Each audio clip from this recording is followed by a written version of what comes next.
Hola, tengo 65 años y vivo en San Diego. Durante 14 años, cuidé con todo mi amor a 3 niños que creía eran mis nietos, hijos de la hermana fallecida de mi esposo.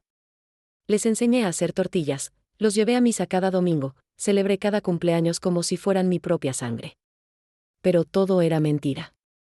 Esos niños no eran mis nietos, eran los hijos secretos de mi marido con nuestra vecina, y yo, la esposa fiel, la abuela amorosa, fui la última en saberlo. Hoy vengo a contarte cómo toda una comunidad supo la verdad mientras yo vivía engañada, cómo 3 generaciones guardaron este secreto, y cómo finalmente mis ojos se abrieron. Si mi historia te toca el corazón, déjame un comentario, dale like y suscríbete. Necesito saber que mi dolor puede ayudar a otra mujer a no cerrar los ojos ante las señales que yo ignoré por años. Mi nombre es Elena Martínez, tengo 65 años y vivo en San Diego, California, en un barrio donde el español y el inglés se mezclan en cada esquina, donde el olor a tortillas recién hechas se combina con el aroma del café americano cada mañana. Hoy voy a contarles una verdad que guardé en mi corazón durante mucho tiempo, una historia que cambió todo lo que yo creía saber sobre mi vida, sobre el amor, sobre la familia. ¿Alguna vez han vivido una mentira sin saberlo? ¿Alguna vez han descubierto que la vida que construyeron estaba edificada sobre arena y no sobre roca? Llegué a Estados Unidos hace más de 40 años, desde mi querida Ensenada, con sueños en el corazón y miedo en el estómago. Me casé con Roberto cuando tenía 25 años. Él era un hombre de negocios, siempre ocupado, siempre corriendo entre Tijuana y San Diego. Yo era una mujer de fe, criada en la tradición católica, donde los domingos en misa eran sagrados y donde la palabra del esposo era ley en el hogar. ¿Suena anticuado? Tal vez. Pero así fuimos educadas las mujeres de mi generación. Durante 20 años, Roberto y yo vivimos nuestra vida. No pudimos tener hijos por complicaciones médicas que me dejaron el corazón vacío y los brazos anhelantes. Cada vez que veía a una madre con su bebé en el mercado, sentía una punzada en el pecho. Cada día de las madres en la iglesia era un recordatorio de lo que no pude ser. Pero aprendí a llenar ese vacío con otras cosas, mis sobrinos, los niños del vecindario, las actividades de la parroquia. Me volví conocida en La Joya como la mujer que siempre tenía tamales para todos en el Día de Muertos, la que nunca decía que no cuando alguien necesitaba ayuda. Entonces llegó marzo del año 2003. Una mañana que comenzó como cualquier otra, con el sol californiano entrando por mi ventana y el canto de los pájaros en el jardín.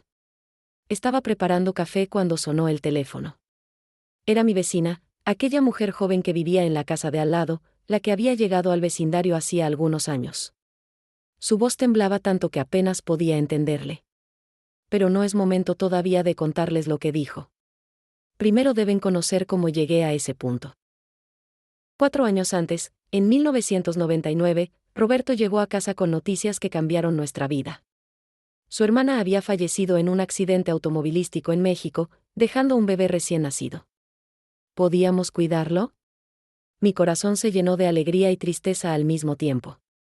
Tristeza por la hermana que nunca conocí bien, alegría porque finalmente tendría un bebé en mis brazos. Le dije que sí sin pensarlo 2 veces. Dios me estaba dando una segunda oportunidad de ser madre, aunque fuera como abuela.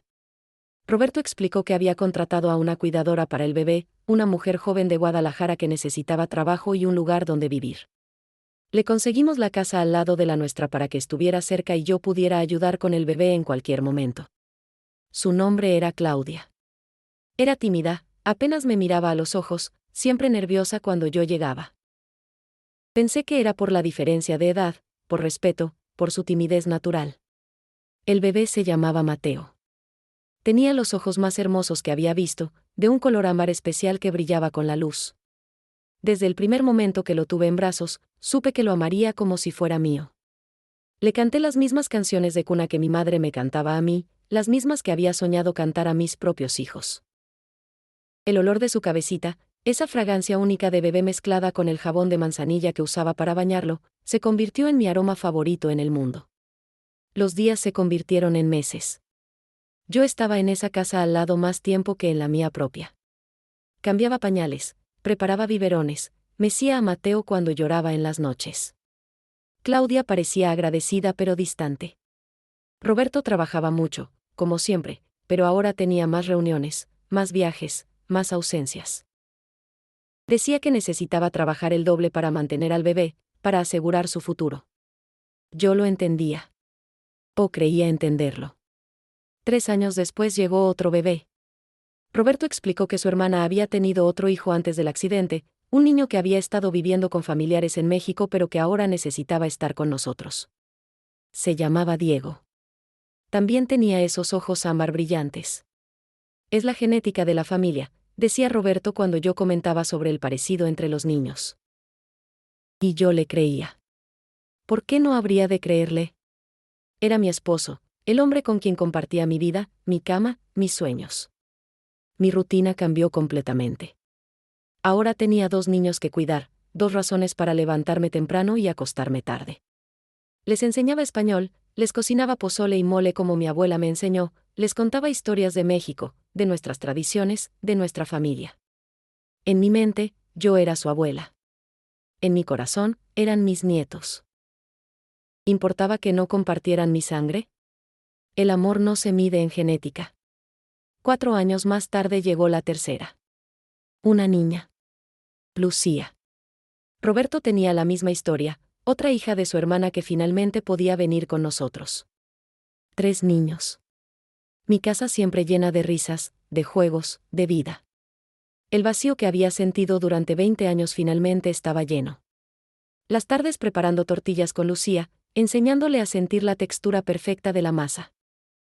Las mañanas llevando a Diego a la escuela, orgullosa cuando sus maestros me llamaban para felicitarme por lo bien que estaba en sus estudios. Las noches leyendo cuentos a Mateo antes de dormir. Pero había algo que no encajaba, aunque yo no quería verlo. Claudia seguía viviendo al lado, seguía siendo la cuidadora, pero ¿qué cuidadora se queda 14 años? Los niños la llamaban por su nombre, nunca mamá, pero tampoco me llamaban abuela, con la naturalidad que yo esperaba. Roberto estaba cada vez más ausente, cada vez más misterioso con su teléfono, cada vez más cansado cuando llegaba a casa. ¿Y Claudia?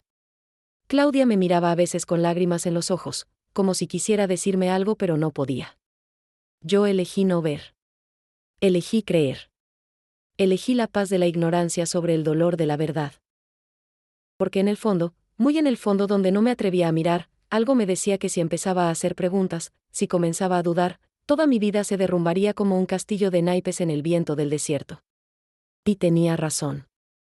¿Cuándo comienza realmente la sospecha? ¿Es un momento específico o es como una sombra que crece lentamente hasta que ya no puedes ignorarla? Para mí, comenzó en una Semana Santa, hace ya varios años. Mi tía Rosario había venido desde Puebla para visitarnos. Ella era una mujer mayor, con esa sabiduría que viene de haber vivido mucho y observado más. Preparamos una cena especial, con todo el barrio invitado, como era nuestra costumbre. El olor del incienso se mezclaba con el aroma de las flores frescas que decoraban la casa. Los niños corrían por el jardín, sus risas llenaban el aire tibio de la tarde. Estábamos todos sentados en la mesa cuando la tía Rosario miró a Mateo, que entonces tenía unos 6 años. Lo observó por un largo rato, de esa manera en que las personas mayores miran cuando están recordando algo. Luego me miró a mí y después a Roberto. Su expresión cambió. Elena, dijo en voz baja pero clara, este niño se parece muchísimo a Roberto cuando era pequeño. Tengo fotos en casa que podrían ser de él. Se hizo un silencio incómodo en la mesa. Las conversaciones se detuvieron. Podía escuchar mi propio corazón latiendo.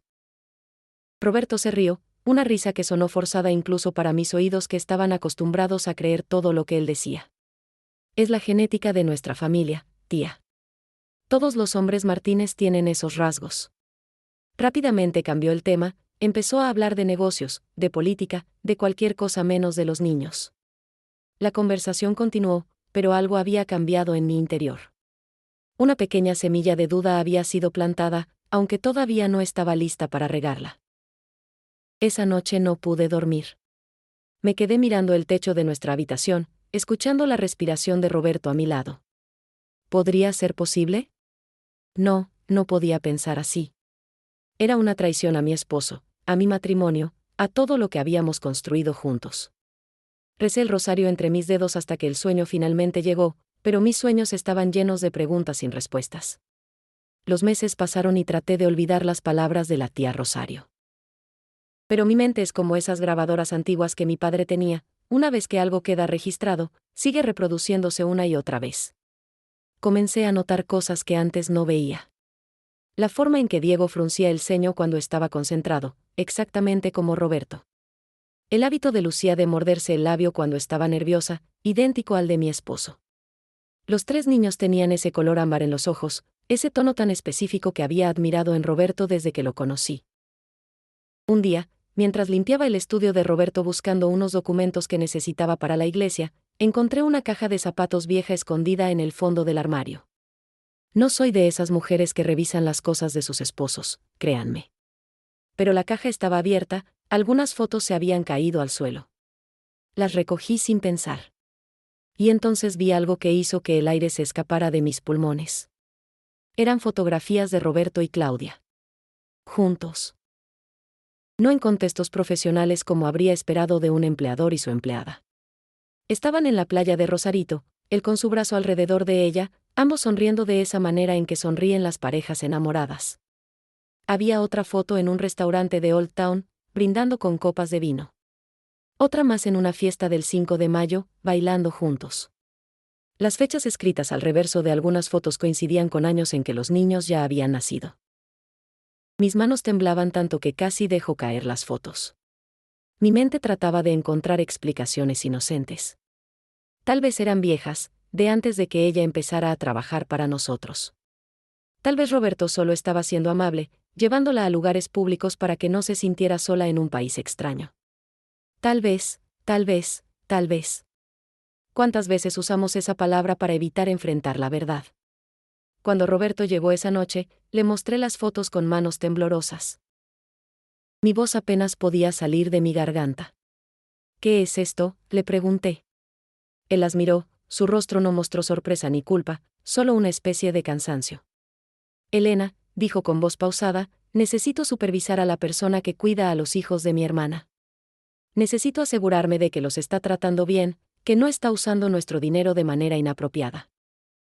Esas salidas son parte de mis inspecciones, la llevo a lugares públicos para hablar de los niños, para ver cómo se comporta en diferentes ambientes. ¿Suena ridículo ahora cuando lo digo en voz alta?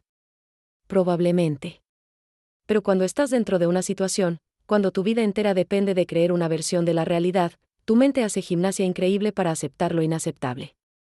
Yo quería creerle. Necesitaba creerle. Porque si no le creía, ¿qué significaba eso?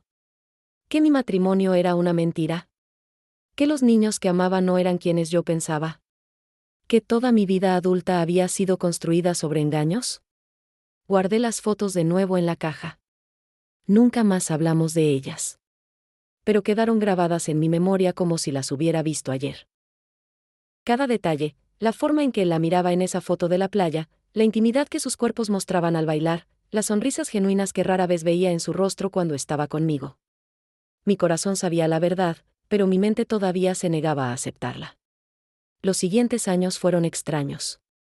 Viví en una especie de niebla, yendo día tras día cuidando a los niños, preparando comidas, limpiando casas, asistiendo a misas, participando en las actividades de la comunidad. Por fuera, todo parecía normal. Por dentro, esa semilla de duda había germinado y crecía como enredadera, envolviendo cada pensamiento, cada momento de silencio, cada noche de insomnio. El rosario entre mis dedos se volvió más importante que nunca, rezando por claridad, por paz, por fuerza para enfrentar lo que fuera que estuviera viniendo. Claudia seguía siendo distante, pero a veces la sorprendía mirándome con una expresión que no podía descifrar. ¿Era culpa? ¿Lástima? ¿Remordimiento? Nuestras conversaciones eran siempre superficiales, sobre los niños, sobre el clima, sobre nada importante. Pero había momentos, pequeños momentos, donde parecía que estaba a punto de decir algo más. Como aquella vez durante la preparación de las ofrendas del Día de Muertos, cuando sus manos temblaban mientras arreglaba las flores de cempasúchil y lágrimas caían por sus mejillas. ¿Estás bien?, le pregunté. Solo estoy cansada, respondió. Pero yo sabía que era más que eso. Mis hermanos comenzaron a hacer preguntas. Jorge, que vivía en Monterrey, me llamaba cada semana. Elena, ¿estás segura de que esa situación es normal?, me preguntaba con preocupación en su voz. ¿Qué cuidadora vive al lado de la casa durante tantos años? ¿Por qué Roberto nunca trae a esos niños a visitarnos aquí en México? Le daba excusas: la escuela, los papeles migratorios, la distancia, el trabajo. Pero incluso yo empezaba a notar que mis propias justificaciones sonaban cada vez más débiles. Mi hermana Patricia fue más directa. Vino a visitarme desde Puebla y, una tarde cuando estábamos solas en mi cocina preparando chiles rellenos, me dijo las palabras que yo no quería escuchar: Elena, abre los ojos. Esos niños se parecen demasiado a Roberto. Esa mujer vive como si fuera su segunda esposa. Todo el vecindario lo sabe menos tú. Me enojé con ella. Le dije que estaba siendo mal pensada, que mi matrimonio era sólido, que confiaba en mi esposo. La conversación terminó en lágrimas de ambas partes. No se quedó los días que había planeado. Regresó a Puebla antes de tiempo, y nuestra relación nunca volvió a ser la misma. El costo de defender mi ilusión fue alto. Poco a poco me fui alejando de mi propia familia. Las llamadas telefónicas se hicieron menos frecuentes. Las visitas se espaciaron. En las reuniones familiares en México, cuando lograba ir, había un silencio incómodo cada vez que mencionaba a Roberto o a los niños. Mis sobrinos evitaban hacer preguntas. Mis tías intercambiaban miradas significativas que fingía no ver. Me estaba volviendo una extraña en mi propia familia por defender una mentira que todos podían ver excepto yo. Pero con los niños, todo era diferente. Mateo, Diego y Lucía eran mi alegría, mi razón para levantarme cada mañana. Mateo se había convertido en un joven brillante, amante de los libros y la historia. Le enseñé todo sobre nuestros antepasados, sobre la historia de México, sobre la Revolución y los héroes que admirábamos. Pasábamos horas en la biblioteca local, él leyendo libros gruesos sobre arqueología mesoamericana mientras yo tejía a su lado. El orgullo que sentía cuando ganó un premio escolar por un ensayo sobre Teotihuacán no tiene descripción. Diego era diferente, más activo, amante del fútbol y la música. Le compré su primera guitarra cuando tenía 8 años.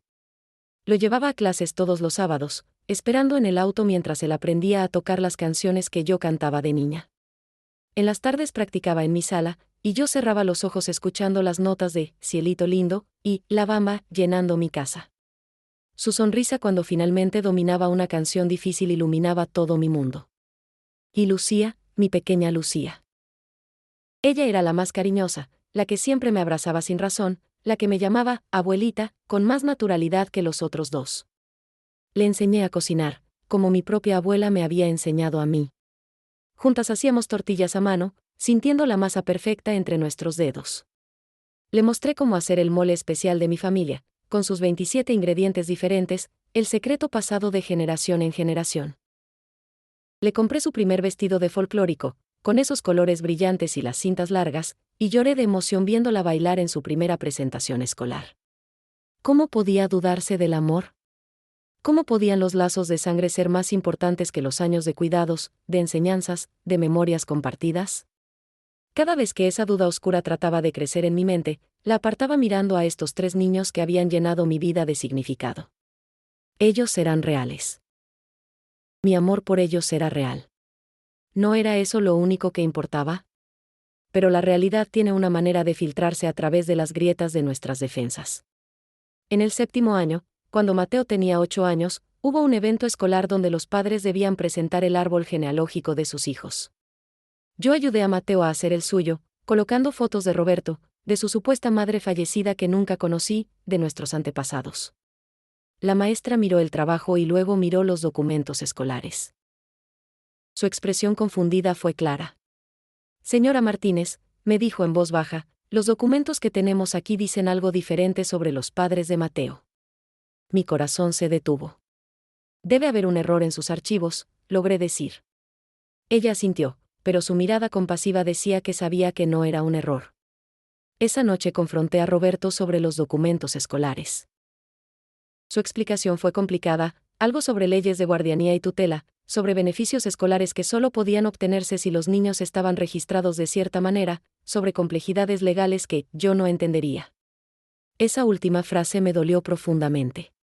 Yo no entendería. Como si fuera demasiado simple, demasiado ignorante para comprender asuntos importantes. Pero acepté la explicación porque la alternativa era demasiado dolorosa. Mi prima Laura, que trabajaba en el consulado mexicano en San Diego, fue la siguiente en plantar semillas de verdad. No me dijo nada directamente, probablemente no podía por razones legales de su trabajo. Pero una tarde, cuando la visité en su oficina, me abrazó más tiempo de lo normal. Me miró a los ojos con tanta compasión que casi me hizo llorar allí mismo. Elena, me dijo suavemente, si algún día necesitas ayuda, si algún día necesitas información sobre cualquier cosa, documentos, registros, lo que sea, estoy aquí para ti. El perfume que usaba ese día, algo entre gardenia y vainilla, quedó impregnado en mi memoria, asociado para siempre con ese momento de gentil advertencia. Las pequeñas verdades seguían apareciendo, como estrellas fugaces en un cielo oscuro. Una vez escuché a Claudia al teléfono hablando con alguien en español, está volviéndose más difícil mantener esto. Los niños están creciendo, hacen preguntas. No sé cuánto tiempo más puedo seguir así. Cuando me vio, cortó la llamada abruptamente, su rostro pálido como la pared. ¿Todo bien?, le pregunté. Sí, solo asuntos personales, respondió, sin poder mirarme a los ojos. Comencé a observar cosas que antes ignoraba. La forma en que Roberto nunca mencionaba a su hermana fallecida, ni siquiera en el Día de Muertos cuando recordábamos a nuestros difuntos. La ausencia total de fotografías de ella en nuestra casa. La manera en que los parientes de Roberto que conocía nunca mencionaban a esta hermana, incluso cuando hablaban de sus infancias. Era como si esta persona nunca hubiera existido. Pero cada vez que mi mente comenzaba a seguir ese camino lógico, la apartaba. Era más fácil no pensar. En mi 9º año cuidando a los niños, comencé a asistir a un grupo de oración para mujeres en la parroquia de Nuestra Señora de Guadalupe. No sé exactamente qué me llevó allí. Tal vez fue la soledad que sentía a pesar de estar siempre rodeada de gente. Tal vez fue la necesidad de hablar con alguien, con cualquiera, que entendiera la complejidad de vivir entre dos mundos, el mexicano y el estadounidense, el pasado y el presente, la verdad y la mentira. El grupo se reunía todos los jueves por la tarde en el salón parroquial. Éramos 8 mujeres, todas de diferentes edades y trasfondos, pero todas compartiendo la experiencia de ser inmigrantes o hijas de inmigrantes. Estaba Mercedes, una mujer mayor que había cruzado la frontera escondida en un camión hace 40 años. Estaba Beatriz, joven y madre soltera, trabajando 2 empleos para mantener a sus 3 hijos. Estaba Gloria, profesora universitaria que había perdido todas sus credenciales mexicanas y tuvo que empezar de nuevo. Cada una tenía su historia, su dolor, su fuerza. Al principio solo escuchaba. Pero algo en la atmósfera de ese círculo de mujeres, el olor del café recién hecho, el sabor del atole que compartíamos después de rezar, la luz suave de las velas que encendíamos, todo creaba un espacio de seguridad que hacía mucho tiempo no sentía. Después de varios meses, finalmente me atreví a hablar. No les conté toda la verdad, no todavía, pero comencé a compartir mis dudas, mis miedos, la sensación de estar viviendo en una casa de cristal que podría romperse en cualquier momento. ¿Qué hago cuando siento que tal vez he estado equivocada sobre algo importante?, pregunté una tarde. Cuando siento que todos a mi alrededor pueden ver algo que yo no puedo o no quiero ver. El silencio que siguió no fue incómodo. Era el silencio de la comprensión, de mujeres que habían estado en encrucijadas similares en sus propias vidas. Mercedes fue la primera en hablar. A veces, Elena, somos las últimas en ver nuestra propia verdad porque somos las que más tenemos que perder si la vemos. Sus palabras resonaron en mí durante días. Cada vez que miraba a los niños, cada vez que veía a Roberto, cada vez que pasaba junto a la casa de Claudia, escuchaba esas palabras, las que más tenemos que perder. ¿Qué perdería yo si aceptaba la verdad? Perdería mi matrimonio, mi identidad como esposa fiel, mi imagen en la comunidad, tal vez incluso a los niños que amaba. El precio de la verdad parecía demasiado alto. Pero el grupo de oración se convirtió en mi refugio. Aprendí que la fe no significa cerrar los ojos a la realidad. Gloria, la profesora, compartió su propia historia de haber ignorado las señales de la infidelidad de su primer esposo durante años. Pensaba que ser una buena esposa católica significaba confiar ciegamente, dijo. Pero la fe también requiere honestidad, incluso cuando duele. Dios nos dio ojos para ver, no para cerrarlos. Esas palabras se convirtieron en un mantra para mí. Beatriz, la madre soltera, me dijo algo que nunca olvidaré: Elena, ser bondadosa no significa ser ingenua. Puedes tener un corazón generoso y al mismo tiempo proteger ese corazón de quienes abusarían de él. Ella había aprendido esta lección de la manera más difícil, permitiendo que el padre de sus hijos regresara una y otra vez, prometiendo cambios que nunca llegaban, hasta que finalmente tuvo el valor de cerrar esa puerta para siempre. Durante estos años con el grupo de oración, algo comenzó a cambiar en mí. No fue repentino, fue gradual como el amanecer. Empecé a verme a mí misma con más claridad. Reconocí patrones en mi vida, siempre poniendo a otros primero, siempre sacrificando mi propia paz por mantener la paz de todos los demás, siempre eligiendo creer la versión más cómoda de la realidad incluso cuando mi intuición me decía lo contrario. Las otras mujeres compartieron sus propias historias de despertar. Mercedes habló sobre el día que se dio cuenta de que su hijo la estaba manipulando financieramente. Gloria sobre cuando entendió que su jefe nunca le daría el ascenso prometido sin importar cuánto trabajara. Beatriz sobre el momento en que aceptó que el padre de sus hijos nunca cambiaría. Cada historia era diferente, pero todas compartían un tema común, ese momento doloroso pero liberador cuando finalmente ves la verdad que todos los demás ya sabían. Es como tener los ojos vendados durante años y de repente alguien te quita la venda, explicó Mercedes. Al principio la luz es tan brillante que duele, quieres volver a cerrar los ojos. Pero una vez que has visto, no puedes dejar de ver. Yo todavía estaba en esa fase dolorosa, donde la luz de la verdad era demasiado brillante y parte de mí quería volver a la oscuridad familiar. El grupo me enseñó otra lección importante: no estaba sola. En nuestras conversaciones, descubrí que el silencio cómplice de la comunidad era algo que todas habían experimentado. Todos sabían que mi esposo me engañaba menos yo, compartió Gloria. Vecinos, amigos, hasta mi propia familia. Pero nadie me decía nada directamente. Ese tipo de silencio es casi peor que la traición misma.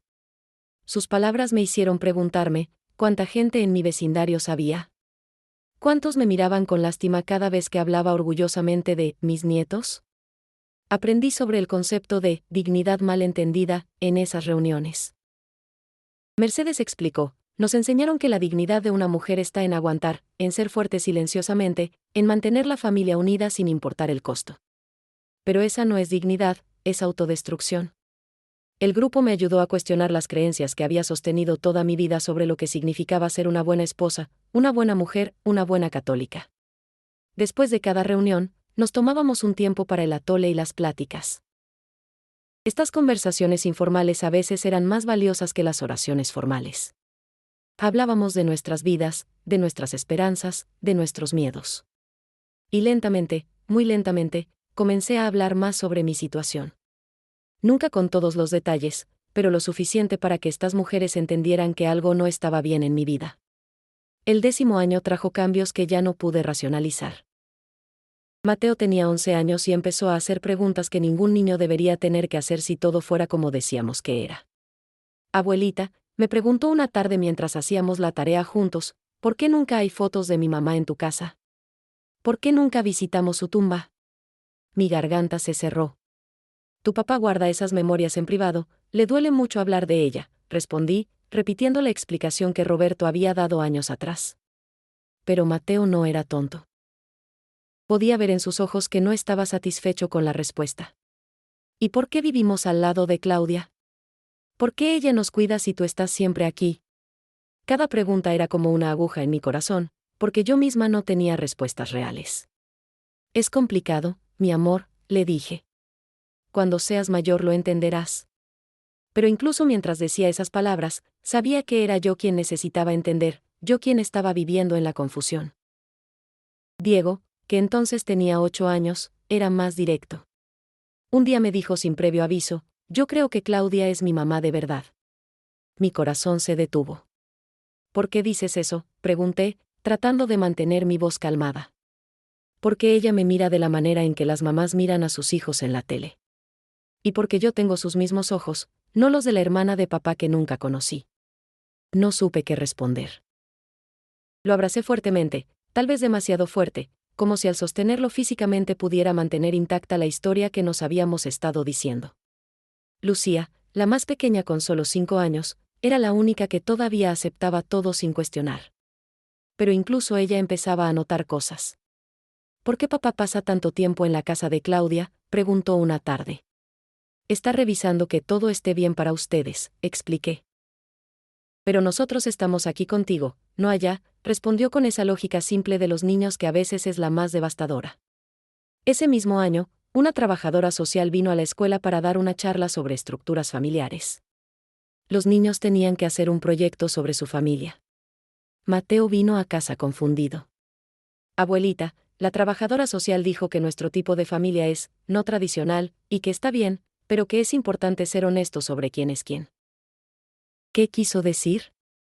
Cada pregunta era otra grieta en la pared de mentiras que se había construido alrededor de estos niños. Y yo era parte de esa construcción, aunque no lo hubiera sabido al principio. Roberto se volvía cada vez más defensivo cuando yo hacía preguntas. Su paciencia, que antes parecía infinita, ahora se agotaba rápidamente. ¿Por qué de repente dudas de todo?, me reclamó una noche. Durante todos estos años has estado feliz con los niños, ¿por qué ahora empiezas con interrogatorios? Su enojo me asustaba, no porque fuera violento físicamente, sino porque revelaba que había algo que proteger, algo que ocultar. Claudia estaba cada vez más pálida, más delgada, más nerviosa. La veía en el jardín con los niños y notaba cómo los abrazaba con una intensidad que iba más allá del cariño de una cuidadora. La forma en que le arreglaba el cabello a Lucía, con esa ternura específica de madre. La manera en que corregía a Diego, con esa autoridad que viene del amor profundo. Los gestos de preocupación cuando Mateo tosía o se quejaba de un dolor. Todo gritaba, madre, pero nadie lo decía en voz alta. Una tarde la vi llorar en su jardín. Estaba sola, pensando que nadie la observaba. Sus lágrimas no eran silenciosas, eran sollozos profundos que sacudían todo su cuerpo. Algo en mí se rompió viendo ese dolor. Salí de mi casa y caminé hacia ella.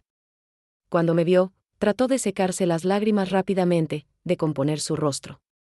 Claudia, ¿qué pasa?, le pregunté con genuina preocupación.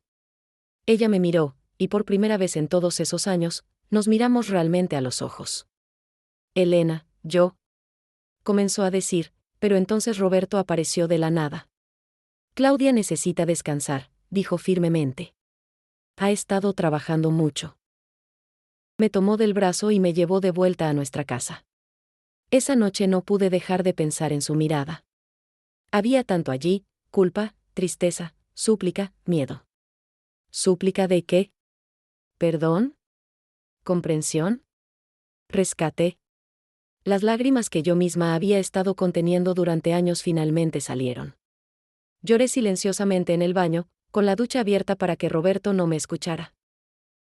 Lloré por los niños, por Claudia, por mí misma, por todos nosotros atrapados en esta red de mentiras que alguien había tejido y en la que todos estábamos enredados. Mi prima Laura me llamó esa semana. Elena, dijo con voz seria, necesito que sepas que si algún día decides buscar la verdad, hay formas legales de obtener información. Certificados de nacimiento, registros oficiales, esas cosas son documentos públicos en muchos casos. No me estaba diciendo directamente qué hacer, pero el mensaje era claro, si quería saber, había maneras de saber. La pregunta era, ¿estaba lista para buscar? ¿Estaba preparada para lo que podría encontrar? Hablé con Mercedes en nuestro grupo de oración. Le conté más detalles de mi situación de los que había compartido antes. Ella escuchó sin interrumpir, su rostro mostrando compasión pero no sorpresa. Cuando terminé, dijo simplemente, Elena, la verdad es como el agua. Puede estar contenida por un tiempo, pero eventualmente encuentra su camino hacia afuera. La única pregunta es si estarás preparada cuando eso suceda. Sus palabras resultaron ser proféticas. El 11º año comenzó con una crisis de salud. Claudia se desmayó un día mientras llevaba a los niños a la escuela. Llamaron una ambulancia. Yo estaba comprando en el mercado cuando recibí la llamada de la escuela. Mi corazón se aceleró. ¿Los niños están bien?, fue mi primera pregunta. Sí, pero la señora Claudia está en el hospital. Necesitamos que alguien venga por los niños. Por supuesto que fui inmediatamente. En el hospital, Roberto ya estaba allí. Su rostro mostraba una preocupación que rara vez le había visto, ni siquiera cuando yo misma había estado enferma años atrás.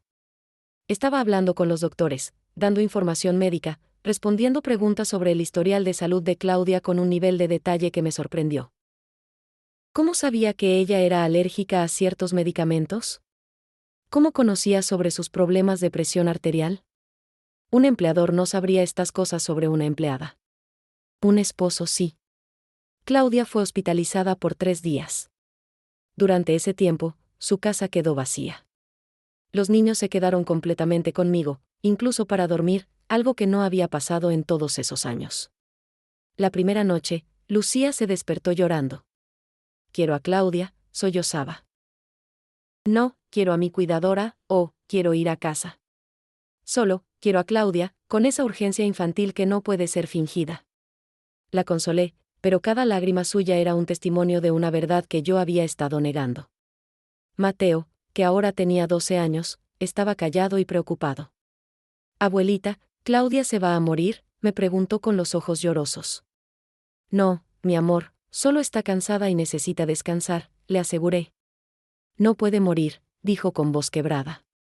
Ella es muy importante para nosotros. La forma en que dijo, importante, con ese peso especial, me hizo saber que estos niños sabían más de lo que yo había creído. Roberto prácticamente vivía en el hospital. Llamaba cada hora para preguntar por los niños, pero sé que realmente llamaba para actualizar sobre el estado de Claudia. Cuando finalmente le dieron de alta, él personalmente fue a recogerla. Los niños querían ir, pero él dijo que sería mejor que descansara tranquila sin el ruido de los niños. La forma en que la ayudó a salir del auto, sosteniéndola como si fuera porcelana delicada, me mostró una ternura que no había visto en él en años, tal vez nunca hacia mí. Durante las 2 semanas que Claudia necesitó recuperación en casa, yo me encargué completamente de los niños. Era como si hubiera retrocedido en el tiempo, a cuando eran pequeños.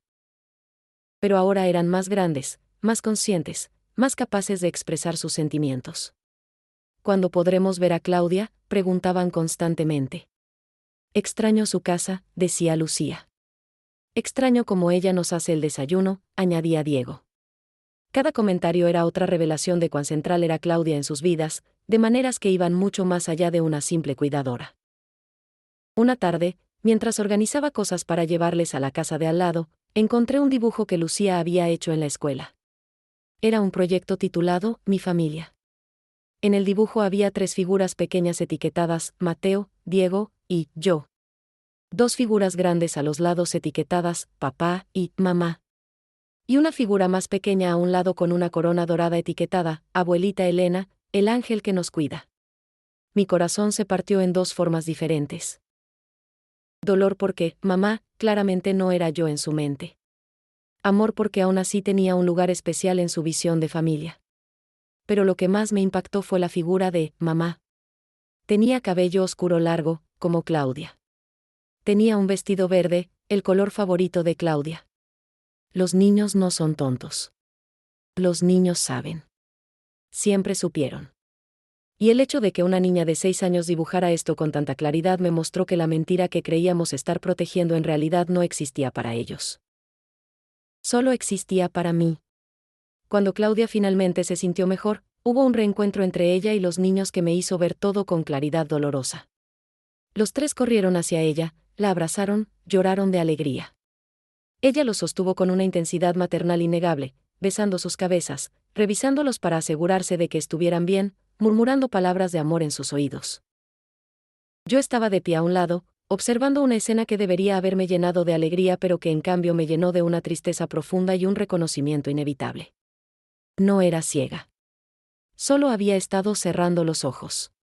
Esa noche hablé con Roberto con una firmeza que no sabía que tenía. Necesitamos hablar sobre la verdad, le dije.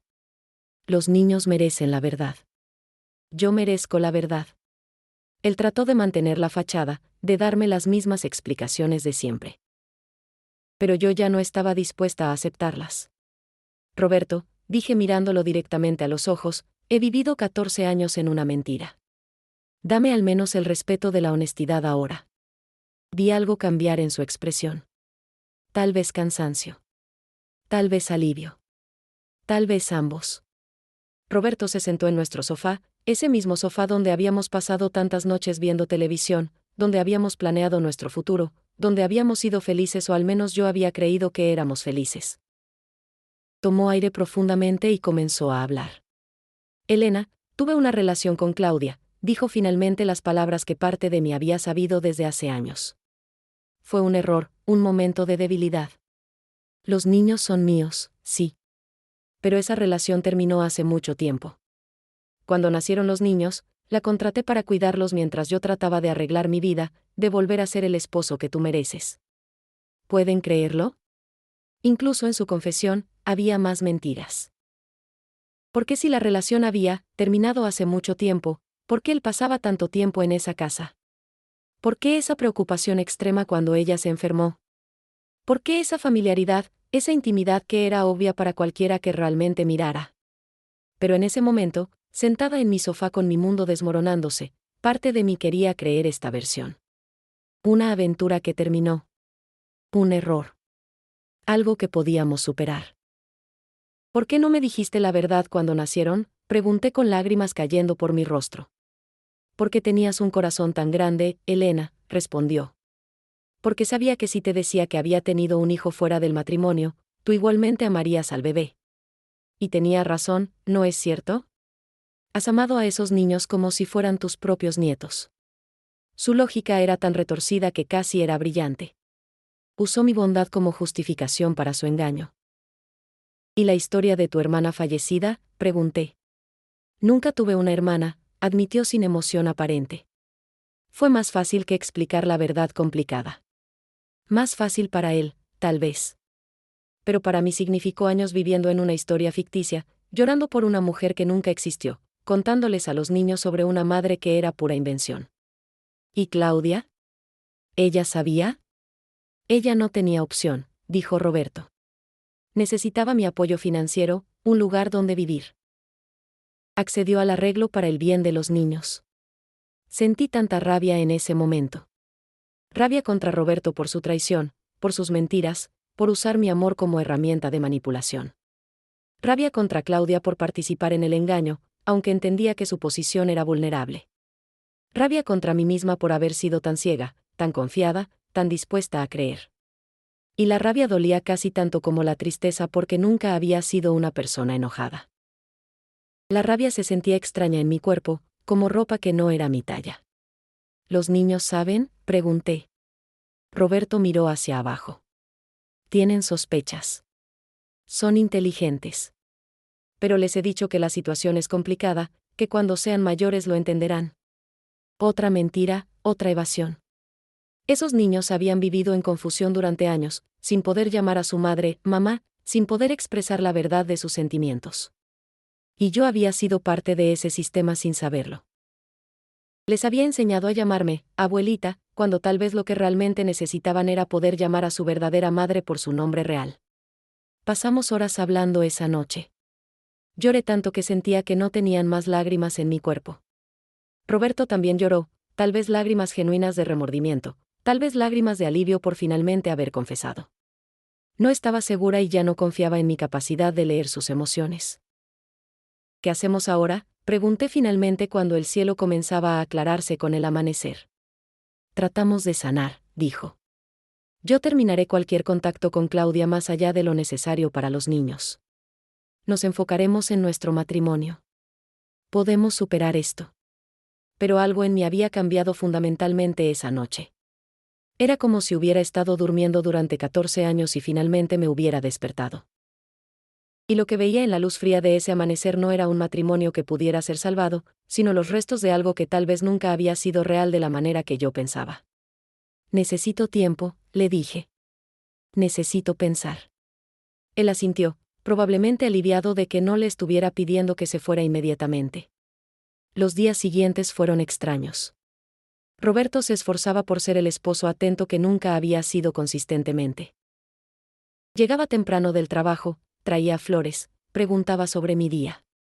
Pero cada gesto se sentía falso, como actuar en una obra de teatro. Claudia se mantenía en su casa, apenas la veía. Los niños seguían viniendo, pero ahora cada interacción estaba cargada de un peso nuevo. ¿Qué sabían ellos? ¿Qué habían sabido siempre? Hablé con Mercedes en el grupo de oración. Le conté todo, cada detalle de la confesión de Roberto. Ella escuchó con la sabiduría de quien ha vivido mucho. Elena, me dijo cuando terminé, una confesión parcial es a veces peor que una mentira completa porque te hace sentir que debes estar agradecida por las migajas de verdad. No te dejes engañar. Si ha mentido durante 14 años, ¿crees que de repente te ha dicho toda la verdad ahora? Sus palabras resonaron profundamente. Tenía razón. Algo en la historia no encajaba. Si la relación realmente había terminado años atrás, como Roberto afirmaba, entonces, ¿por qué necesitaba que Claudia viviera tan cerca? ¿Por qué no simplemente establecer visitas regulares como hacen las familias separadas normalmente? ¿Por qué mantener esta proximidad constante, esta vida paralela justo al lado de la mía? Comencé a entender que probablemente había recibido solo parte de la verdad, la parte que Roberto pensó que podría controlar. Decidí que si nadie me iba a decir la verdad completa, la buscaría yo misma. Mi prima Laura me había ofrecido ayuda, y finalmente estaba lista para aceptarla. La llamé y nos encontramos en una cafetería lejos de nuestro vecindario. Necesito saber la verdad sobre los niños, le dije. Necesito ver los certificados de nacimiento reales, los documentos oficiales. ¿Puedes ayudarme? Ella asintió con compasión. Te diré cómo acceder a esos registros públicos. Pero Elena, prepárate. La verdad puede ser diferente incluso de lo que Roberto te confesó. Durante las siguientes semanas, me sumergí en un mundo de documentos oficiales que nunca había tenido que navegar. Aprendí sobre registros de nacimiento, sobre cómo buscar información pública, sobre mis derechos legales para obtener cierta información. Fue empoderador y aterrador al mismo tiempo. Cada paso me acercaba a una verdad que parte de mí todavía temía, pero que necesitaba conocer para poder seguir adelante con mi vida. Los certificados de nacimiento fueron reveladores de maneras que no esperaba. Roberto estaba listado como padre de los 3 niños. Pero la fecha del primero de ellos me sorprendió. Mateo había nacido cuando Roberto y yo todavía estábamos casados, no después de ningún supuesto fallecimiento de hermana. No era el resultado de un momento de debilidad, como él había dicho. Era el resultado de una relación paralela que comenzó mientras yo todavía creía estar en un matrimonio monógamo. El segundo certificado, el de Diego, mostraba una fecha 3 años después. Y el tercero, el de Lucía, otros 4 años después de eso. Esto no era el resultado de una aventura breve que había terminado. Esto era evidencia de una relación continua, sostenida a lo largo de más de una década. Cada niño era prueba de que Roberto había mantenido 2 vidas, 2 familias, durante todos estos años. La confesión parcial que me había dado no era más que otra capa de engaño. Pero lo más devastador vino cuando revisé los registros escolares que logré obtener. En todos los documentos oficiales de la escuela, Roberto y Claudia estaban listados como los padres. No como tutor y cuidadora. Como padre y madre. Esto significaba que la historia que me habían contado era conocida como ficción incluso por las autoridades escolares. Los maestros que me saludaban cada mañana, que me veían participar en eventos escolares, sabían que yo estaba viviendo en una ilusión. El silencio de la comunidad no era solo respeto por la privacidad, era complicidad en mi engaño. Confronté a Roberto con esta nueva información. Su rostro palideció cuando le mostré los certificados de nacimiento. Elena, ¿puedo explicar?, comenzó. No, lo interrumpí con una firmeza que sorprendió a ambos. Ya no más explicaciones que son realmente más mentiras. Quiero la verdad completa. Todo. Ahora.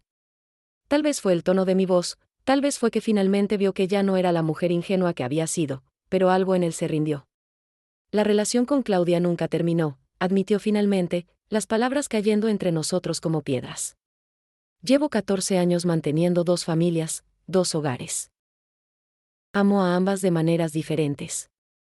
No quería lastimarte, pero tampoco podía abandonar a mis hijos ni a su madre. Pensé que podía mantener ambos mundos separados, que todos podrían ser felices si simplemente manejaba la situación correctamente. Su arrogancia era asombrosa, la idea de que él podría manejar nuestras vidas como si fuéramos piezas en un tablero de ajedrez. Todos podrían ser felices, repetí, mi voz temblando de emoción contenida. ¿Y yo, Roberto? ¿Fui feliz viviendo una mentira? ¿Los niños fueron felices sin poder llamar a su madre, mamá? ¿Claudia fue feliz siendo reducida al papel de cuidadora de sus propios hijos? ¿Dónde está la felicidad en todo esto excepto la tuya, teniendo todo lo que querías sin consecuencias? Nunca le había hablado así. Nunca me había permitido expresar rabia tan directamente. Se sentía liberador y aterrador a la vez. Roberto trató de alcanzar mi mano, pero la aparté. Elena, por favor, intentemos arreglar esto. Terminaré todo con Claudia. Los niños pueden seguir viéndonos a ambos, pero tú y yo podemos reconstruir nuestro matrimonio. La propuesta era absurda. ¿Cómo se reconstruye sobre una fundación de mentiras? ¿Cómo se confía nuevamente en alguien que ha demostrado ser capaz de mentir convincentemente durante más de una década? Necesito que te vayas, le dije. Necesito espacio para pensar, para sentir, para decidir qué quiero hacer con el resto de mi vida. Él se fue a un hotel esa noche. Por primera vez en 40 años de matrimonio, dormí sola en nuestra casa. El silencio era ensordecedor. Me acosté en nuestra cama, mirando el espacio vacío donde él solía dormir, y me permití sentir todo lo que había estado reprimiendo. Dolor, rabia, traición, pérdida, confusión. Pero también algo más, un pequeño destello de algo que podría ser alivio. Porque finalmente, después de años de intuiciones ignoradas y dudas reprimidas, conocía la verdad. Y aunque la verdad dolía terriblemente, era mejor que vivir en la mentira. Los niños notaron la ausencia de Roberto. ¿Dónde está papá?, preguntaron. Está trabajando fuera de la ciudad por unos días, mentí, y odié cómo fácilmente salió esa mentira de mi boca. ¿Me estaba convirtiendo en ellos? ¿Estaba perpetuando el ciclo de engaños? No, me dije. Esta era una mentira temporal para proteger a los niños mientras los adultos resolvíamos cómo manejar esta situación. O al menos eso es lo que me decía a mí misma para justificarlo. Claudia vino a verme al tercer día. Era la primera vez que estábamos realmente solas, sin Roberto como intermediario, sin los niños como distracción. Se veía aterrada. Elena, yo. Comenzó, pero no pudo continuar. Comenzó a llorar, lágrimas que parecían venir de un lugar muy profundo. Y sorprendiéndome a mí misma, sentí compasión. Esta mujer también había sido víctima, a su manera. Atrapada en una situación imposible, criando a sus hijos en secreto, viviendo una mentira para sobrevivir. Siéntate, le dije a Claudia, señalando la silla de mi cocina. Preparé café, las manos me temblaban mientras medía el agua y los granos. El aroma familiar del café llenó la cocina, ese olor que siempre me había traído confort pero que ahora se mezclaba con la ansiedad del momento. Nos sentamos frente a frente, dos mujeres que habían vivido 14 años lado a lado pero que en realidad eran completas extrañas una para la otra. Cuéntame tu historia, le dije finalmente. La verdadera. Ya no hay razón para seguir mintiendo. Claudia tomó aire profundamente y comenzó. Había llegado de Guadalajara a los 22 años, sola y sin familia en Estados Unidos. Consiguió trabajo en una de las oficinas de Roberto. Él era encantador, atento, le prometió ayudarla con sus papeles, con establecerse en este país nuevo. Me dijo que su matrimonio era infeliz, que tú no lo entendías, que se iban a separar pronto, explicó con voz quebrada. Las viejas historias, los viejos trucos. ¿Cuántas veces había escuchado estas mismas palabras en boca de otras mujeres en mi grupo de oración? El esposo insatisfecho, la mujer joven vulnerable, las promesas de un futuro juntos. Cuando quedé embarazada de Mateo, él dijo que no podía dejarte todavía, que necesitaba tiempo para hacerlo de la manera correcta, continuó Claudia. Después fue que no podía dejarte porque tenías problemas de salud. Luego porque tu familia no lo entendería. Siempre había una razón. ¿Y tú le creíste durante todo este tiempo?, pregunté, más curiosa que acusatoria. Quería creerle, admitió. Tenía 3 hijos con él. No tenía familia aquí, mi visa dependía del trabajo que él me daba. ¿A dónde iba a ir? ¿Qué iba a hacer? La entendía, aunque me doliera. Había estado tan atrapada como yo, solo que de maneras diferentes. Yo atrapada por el amor y la lealtad mal dirigidos. Ella atrapada por la necesidad económica y la esperanza de un futuro que nunca llegó. ¿Sabías que yo pensaba que los niños eran de una hermana fallecida de Roberto?, pregunté. Claudia asintió con lágrimas cayendo. Él me hizo prometerte que nunca te diría la verdad. Decía que te lastimaría demasiado, que era mejor que no supieras. Me convenció de que esta forma era más amable para ti. Su lógica retorcida había manipulado incluso la compasión de Claudia. Usó el amor de ambas mujeres por él, nuestra bondad, nuestra preocupación por no lastimar a otros, y lo convirtió en herramientas para su engaño. Los niños, dije suavemente, ¿qué saben ellos? Claudia se limpió las lágrimas. Lo suficiente para estar confundidos. Mateo ha sido el más difícil. Hace preguntas que no puedo responder honestamente. Me pregunta por qué no puede llamarme mamá cuando estamos solas, por qué tiene que fingir frente a ti. Le rompe el corazón y me rompe el mío. La imagen de estos niños atrapados entre mundos, sin poder expresar libremente sus sentimientos, sin poder decir verdades básicas sobre sus propias vidas, era devastadora. Elena, dijo Claudia mirándome directamente por primera vez, yo te observaba con mis hijos y sentía tantas emociones contradictorias. Gratitud porque eras tan buena con ellos, los amabas genuinamente. Celos porque ellos te llamaban abuelita con tanto cariño y a mí apenas podían llamar por mi nombre. Culpa porque sabía que estabas viviendo una mentira. Y rabia contra Roberto por ponernos a todas en esta situación imposible. Por primera vez en 14 años, sentí una conexión real con esta mujer. No éramos enemigas. Éramos dos mujeres que habían sido manipuladas por el mismo hombre, que habían sacrificado su dignidad de maneras diferentes por razones que en su momento parecían importantes. ¿Lo amas?, le pregunté. Ella pensó por un largo momento. Ya no sé lo que es amor real.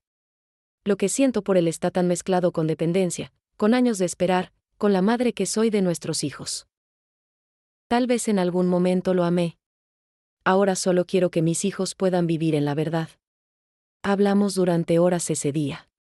Compartimos nuestras historias, nuestros dolores, nuestras esperanzas.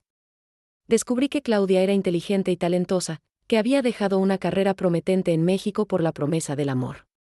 Que sus propios padres habían fallecido cuando ella era joven, dejándola sola en el mundo, vulnerable a las promesas de un hombre que parecía ofrecer seguridad. Que había sacrificado su propia identidad, había aceptado vivir en las sombras, todo por el bienestar de sus hijos. ¿Qué quieres ahora?, le pregunté finalmente. ¿Para ti y para los niños? Claudia miró por la ventana hacia la casa donde habían vivido todos estos años. Quiero que mis hijos sepan quién soy realmente. Quiero poder abrazarlos y llamarlos, mis hijos, sin miedo. Quiero poder ser su madre abiertamente. Y quiero. Hizo una pausa, quiero poder ser tu amiga, Elena. Porque a pesar de todo, tú has sido una bendición en la vida de mis hijos. Y creo que tal vez, con tiempo, podríamos encontrar una manera de ser familia de una forma honesta. Sus palabras me sorprendieron. No había esperado eso. No había considerado que podría haber un futuro donde Claudia y yo pudiéramos coexistir, mucho menos ser amigas. Pero algo en sus palabras resonó. Los niños nos amaban a ambas. Habían creado lazos conmigo que eran reales, aunque basados en premisas falsas. ¿Debían ser destruidos esos lazos solo porque la base era mentira? ¿O podíamos encontrar una manera de redefinirlos en la verdad? Las cosas no podían seguir como estaban. Los niños merecían la verdad. Yo merecía la verdad. Claudia merecía su identidad como madre. Pero, ¿cómo navegas algo así en una comunidad donde los secretos familiares son sagrados, donde la imagen pública lo es todo, donde admitir que has sido engañada es casi tan vergonzoso como ser el engañador? Sabía que necesitaba fuerza, así que recurrí a mi grupo de oración. En nuestra siguiente reunión, les conté todo a las mujeres. Cada detalle doloroso, cada mentira descubierta, cada verdad oculta. Esperaba juicio, tal vez lástima. En cambio, recibí algo mucho más valioso, solidaridad y estrategia. Mercedes habló primero: Elena, esto no es solo sobre ti y Roberto. Esto es sobre esos niños que han vivido en confusión. Es sobre Claudia que ha sido invisible. Y sí, es sobre ti y tu dignidad. Necesitas reclamar tu narrativa antes de que otros la definan por ti. Gloria sugirió algo radical, una reunión familiar donde la verdad sería revelada completamente, con todos los involucrados presentes. Los secretos prosperan en la oscuridad, dijo. Una vez que los traes a la luz, pierden su poder. Beatriz añadió, y necesitas testigos, gente que esté de tu lado. No hagas esto sola. Juntas, estas mujeres que habían sido mi apoyo durante años, ayudaron a planear algo que nunca había imaginado hacer, confrontar públicamente la mentira que había definido más de una década de mi vida. Organicé una reunión. Invité a Roberto, a Claudia, a mis hermanos que vendrían desde México, a algunos miembros cercanos de nuestra comunidad, incluida mi prima Laura. Los niños estarían presentes porque esto trataba principalmente de ellos. Elegí hacerlo en mi casa, mi territorio, donde había preparado miles de comidas, donde había criado a estos niños con amor, donde merecía tener control de mi propia narrativa. Preparé café y pan dulce, porque incluso en medio del dolor, seguíamos siendo mexicanos y la hospitalidad estaba en nuestra sangre. Cuando todos llegaron, podían sentir la tensión en el aire. Roberto llegó último, mirando nervioso alrededor de la habitación llena de gente. Los niños estaban confundidos pero curiosos. Mateo, ahora con 13 años, parecía saber que algo grande estaba por pasar. Me paré frente a todos, mis manos temblaban pero mi voz salió firme. Los he llamado aquí hoy porque es tiempo de vivir en la verdad, comencé. Durante 14 años he vivido una mentira, y esa mentira termina hoy. Conté mi historia desde el principio. El anuncio de Roberto sobre su hermana fallecida. El bebé que me enamoró instantáneamente. Los años de cuidado y amor. Los susurros de duda.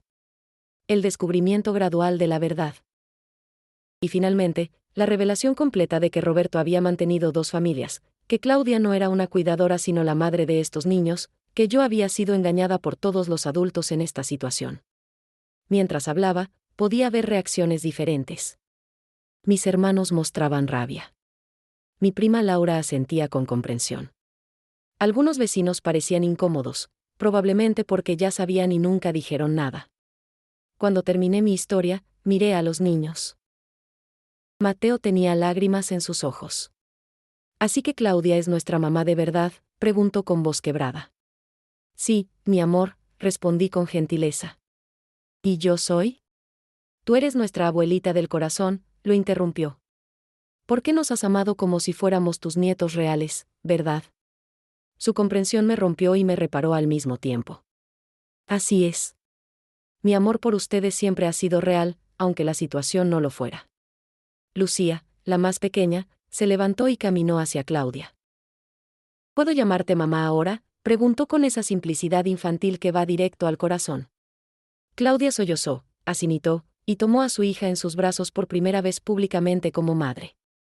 El momento era hermoso y desgarrador. Diego se unió a ellos, y luego Mateo. Los 4 lloraban, abrazados, finalmente pudiendo ser quienes realmente eran sin esconderse. Roberto trató de hablar, de defenderse, pero mi hermano Jorge lo interrumpió. Tú no tienes derecho a hablar ahora. Has hablado con mentiras durante 14 años.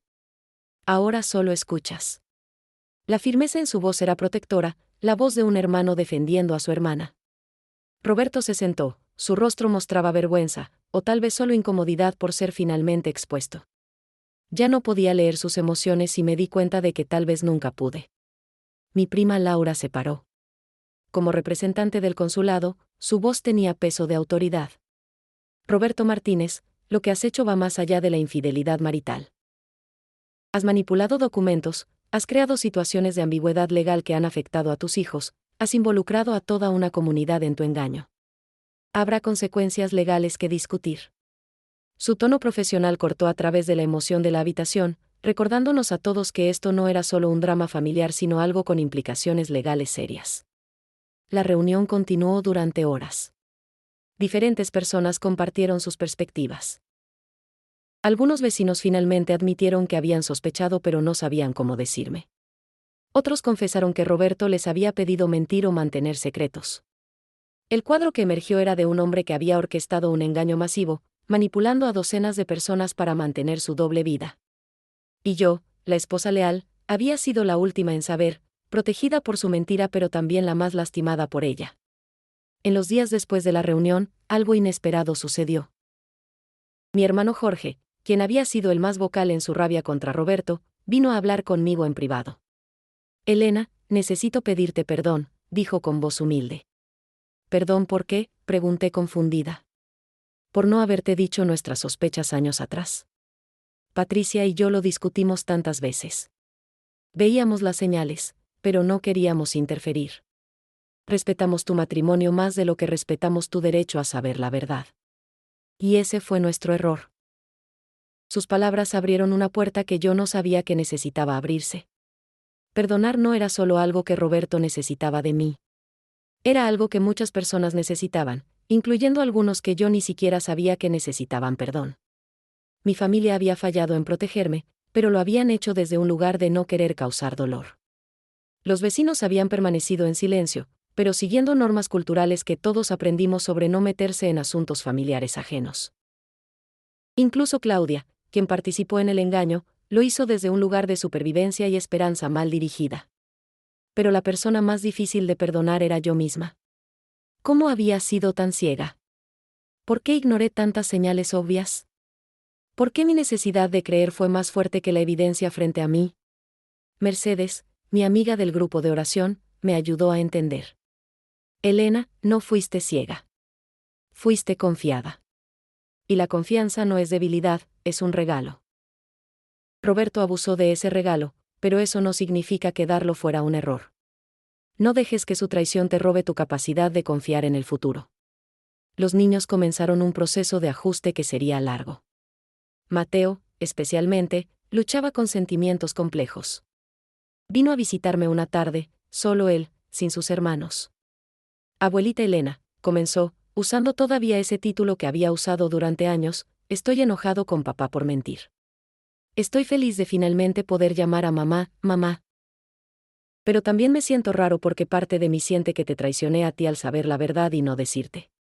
Mi corazón se partió por este niño que había cargado secretos de adultos durante tanto tiempo. Mateo, le dije tomando sus manos, tú eras un niño. Los adultos pusimos esta carga sobre ti. Nunca fue tu responsabilidad decirme la verdad. Esa era responsabilidad de tu padre. Tú no me traicionaste. Tú sobreviviste en una situación imposible de la mejor manera que pudiste. Vi el alivio en su rostro, como si finalmente le hubieran dado permiso de soltar una culpa que no debería haber tenido que cargar. Lo abracé fuerte, este niño que amaba como si fuera mi propia sangre, porque el amor no necesita sangre para ser real. Diego y Lucía procesaban todo de maneras diferentes.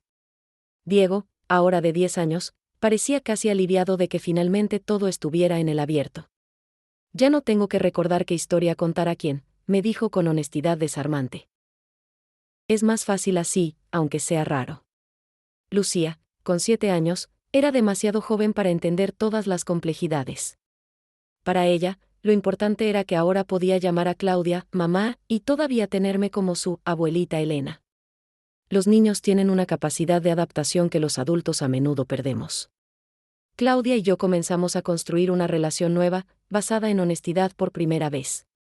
No era fácil. Había días donde la rabia regresaba, donde ver su cara me recordaba la traición. Pero también había días donde podía ver más allá de eso, donde podía ver a otra mujer que había sido atrapada, que había hecho sacrificios por sus hijos, que merecía compasión tanto como juicio. Elena, me dijo una tarde, nunca podré devolverte los años que perdiste. Pero te prometo que trabajaré para asegurar que los años futuros sean diferentes. Roberto se mudó completamente de la casa. El divorcio estaba en proceso, y aunque era doloroso cerrar 40 años de matrimonio, también se sentía necesario. No puedes construir futuro sobre fundación de mentiras. Algunos días lo extrañaba, no al hombre real sino al hombre que pensé que era. Extrañaba la vida que creí que teníamos. Pero esa vida nunca existió realmente, y guardar luto por una ilusión eventualmente se vuelve agotador. Era tiempo de vivir en la realidad, por difícil que fuera. La comunidad también comenzó a cambiar su respuesta. Al principio hubo chismes, por supuesto. La historia era demasiado dramática para no serlo. Pero algo más también empezó a suceder. Otras mujeres comenzaron a acercarse a mí, compartiendo sus propias historias de traición, de secretos familiares, de verdades ocultas. Descubrí que no estaba sola en haber vivido una mentira. Muchas de nosotras habíamos sido enseñadas a valorar la paz familiar sobre la verdad personal, a mantener apariencias sobre proteger nuestros corazones. Mi historia pública les dio permiso de examinar sus propias verdades privadas. El grupo de oración se convirtió en mi salvavidas durante estos meses de transición. Estas mujeres me vieron llorar, me vieron rabiar, me vieron dudar de cada decisión que había tomado en mi vida adulta. Y nunca me juzgaron. En cambio, me sostuvieron en oración, en conversación, en compañía silenciosa. Me enseñaron que la fuerza no está en nunca caer sino en levantarse una y otra vez, incluso cuando tus piernas tiemblan y no estás segura de poder sostenerte. 2 años han pasado desde aquella reunión que cambió todo. Sentada en mi jardín en esta tarde de septiembre, mirando las mismas flores que he cuidado durante décadas, me doy cuenta de cuánto ha cambiado y cuánto permanece igual. Los robles siguen dando sombra. Las rosas que planté siguen floreciendo cada primavera. Pero yo soy fundamentalmente diferente. He aprendido que puede ser transformada por el dolor sin ser destruida por él. Mi relación con los niños ha evolucionado hacia algo más honesto. Mateo, ahora de 15 años, viene a visitarme regularmente. Cocinamos juntos, hablamos de sus estudios, de sus sueños de estudiar historia en la universidad. Todavía me llama, abuelita Elena, pero ahora el título viene de elección, no de engaño. Diego toca su guitarra en mi sala los fines de semana. Lucía y yo seguimos haciendo tortillas juntas, y ella me cuenta sobre la escuela, sobre sus amigas, sobre su vida con una apertura que solo es posible en la verdad. Claudia y yo hemos encontrado una paz improbable. No somos exactamente amigas, pero somos algo. Comadres, tal vez. Mujeres que comparten el amor por los mismos niños y una experiencia compartida de haber sido manipuladas por el mismo hombre. A veces tomamos café juntas y hablamos sobre los niños, sobre sus necesidades, sobre cómo podemos mejor apoyarlos. Es extraño, es complicado, pero es honesto. Y después de años de mentiras, la honestidad se siente como lujo. Roberto ha tratado varias veces de reconciliarse. Le he dicho que no. El divorcio se finalizó hace 6 meses. Él ve a los niños regularmente, y yo no interfiero con esa relación. Son sus hijos y merecen tener a su padre en sus vidas, a pesar de sus fallas. Pero yo merezco una vida que no esté construida sobre engaños. A veces siento pena por él, por un hombre que pensó que podría tener todo y terminó perdiendo mucho. Pero mi compasión por él ya no significa sacrificarme a mí misma. He aprendido lecciones que nunca imaginé necesitar aprender a mi edad. Aprendí que la bondad debe ir acompañada de límites. Que la fe no requiere ingenuidad. Que perdonar no significa olvidar o permitir que el abuso continúe. Que el amor real se construye sobre verdad, no sobre ilusiones. Que tener un corazón generoso no significa darlo todo sin proteger nada para ti misma. Estas lecciones llegaron con dolor, pero ahora son mis tesoros más valiosos. Mi familia se ha acercado nuevamente. Mis hermanos visitan más frecuentemente. Mi hermana Patricia y yo hemos sanado nuestra relación. Ella se disculpó por no haber sido más directa años atrás. Yo le pedí perdón por haberla alejado cuando trató de advertirme. Entendemos ahora que ambas hicimos lo mejor que pudimos con la información y el coraje que teníamos en ese momento. El perdón familiar no siempre es dramático. A veces es simplemente 2 personas decidiendo que el amor es más importante que tener razón. El grupo de oración sigue siendo mi comunidad más importante. Estas mujeres me vieron en mi momento más bajo y nunca dejaron de creer que podría levantarme de nuevo. Mercedes, Gloria, Beatriz y las demás se han convertido en mi familia elegida. Les cuento a los niños sobre ellas, sobre cómo un grupo de mujeres que comparten sus luchas y su fe pueden ser más poderosas que cualquier estructura tradicional. Les enseño que la familia se define por amor y elección, no solo por sangre. He comenzado a usar mi experiencia para ayudar a otras mujeres. Doy charlas ocasionales en la parroquia sobre la importancia de la verdad en las relaciones, sobre cómo reconocer señales de engaño, sobre cómo mantener tu identidad dentro del matrimonio. Es doloroso compartir mi historia públicamente, pero también es sanador. Cada vez que una mujer se acerca después y me dice, gracias por ser tan honesta, me hiciste sentir menos sola, siento que todo este dolor sirvió a un propósito mayor. Los niños me preguntan a veces si estoy feliz ahora. La respuesta es complicada. ¿Soy feliz de haber descubierto la verdad? Sí, absolutamente. ¿Soy feliz de haber vivido 14 años en una mentira? No. ¿Soy feliz de haberlos conocido y amado, incluso bajo circunstancias falsas? Sí, porque el amor que compartimos fue real incluso si la base no lo era. La felicidad, he aprendido, no es simple. Es una emoción compleja que puede coexistir con tristeza, con luto, con aceptación. Hay días difíciles todavía. Días donde el peso de la traición me golpea nuevamente.